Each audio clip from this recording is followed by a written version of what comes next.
2024 के लोकसभा चुनाव खत्म हो गए हैं। सभी पार्टियों ने इस चुनाव में अपनी जान झोंक दी, लेकिन ऐसे कुल 6 नेता हैं जो इस चुनाव में सितारे की तरह चमके हैं, जो किंग मेकर बने या तो वो अपने पार्टी के लिए सुपरस्टार साबित हुए हैं। सवाल है कि वो नेता कौन है, तो आज बात इसी मुद्दे पर करेंगे। नमस्कार, मैं हूं आशीष सिंह आनंद और आप देख रहे हैं एबीपी लाइव। तो सबसे पहला नाम है अखिलेश यादव का। सामने देश की सबसे ताकतवर पार्टी बीजेपी से लड़ाई थी। एक साथ मोदी और योगी दोनों से दो हाथ करते थे, लेकिन अखिलेश यादव ने डटकर मुकाबला किया और राम मंदिर के निर्माण और उद्घाटन से बीजेपी के पक्ष में बने माहौल में संघर्ष किया और फैजाबाद की सीट पर भी काबिज हो गए। अखिलेश यादव का पीडीए तो ऐसा अचूक हथियार साबित हुआ कि बीजेपी 32 सीट पर ही सिमट कर रह गई। उसके बाद चंद्रबाबू नायडू। आज की तारीख में नायडू के दोनों हाथों में लड्डू तो है ही, लेकिन उनके सिर भी कड़ाई में है। सूबे की सत्ता तो मिली ही, लोकसभा की सीटें भी मिली और एनडीए उन्हें छोड़ना नहीं चाहती है। दूसरी तरफ आईएनडीआईए ब्लॉक भी उन्हें चारा डालने की कोशिश कर रही है।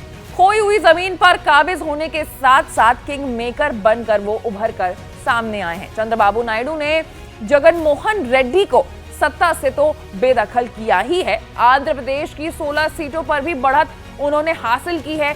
चुनाव उन्होंने जीता है। वाईएसआरसीपी को 4 सीटों पर ही समेट दिया है। तीसरे नंबर पर है उद्धव ठाकरे।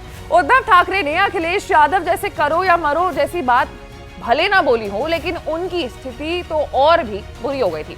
बीजेपी से दुश्मनी लेकर के महाराष्ट्र के मुख्यमंत्री तो बन गए थे, लेकिन एक दिन एक ही झटके में बदले की आग में धधकती बीजेपी ने पैरों तले से जमीन खींच डाली थी। एकनाथ शिंदे की बगावत के चलते पार्टी से वो पैदल तो हो ही गए थे, लेकिन वहीं अब अगर महाराष्ट्र विधानसभा में सत्ता में वापसी नहीं भी कर पाए तो भी उद्धव ठाकरे को कोई मलाल नहीं रहेगा। चौथे स्थान पर है ममता बनर्जी। ममता बनर्जी ने तो 3 साल के भीतर दूसरी बार बीजेपी को पटकनी दे दी है।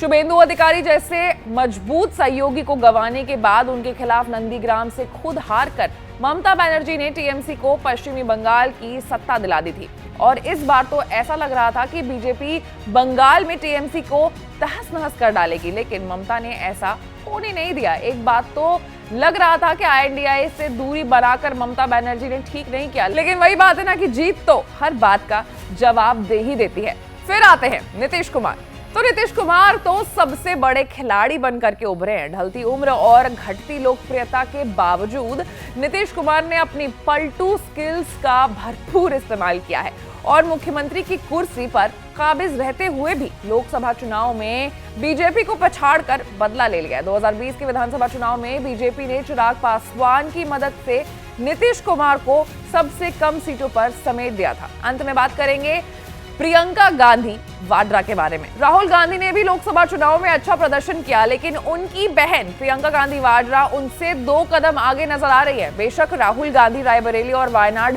दोनों जगह से चुनाव जीत गए, लेकिन अमेठी का बदला तो प्रियंका गांधी ने ले ही लिया। 2019 के आम चुनाव से पहले प्रियंका गांधी को कांग्रेस ने औपचारिक तौर पर महासचिव बनाया था और पूर्वी उत्तर प्रदेश का जिम्मा दिया था। 2022 के यूपी चुनाव में प्रियंका गांधी ने कांग्रेस का नेतृत्व भी किया, लेकिन हिस्से में हार आई।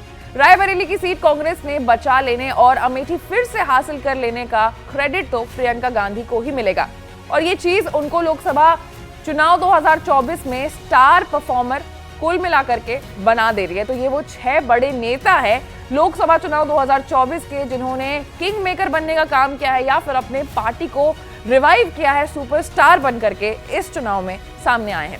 ऐसी तमाम बड़े खबरों से अपडेटेड रहने के लिए आपको एबीपी लाइव को लाइक, सब्सक्राइब और शेयर करना होगा। मैं थी आपके साथ आशीष सिंह आनंद।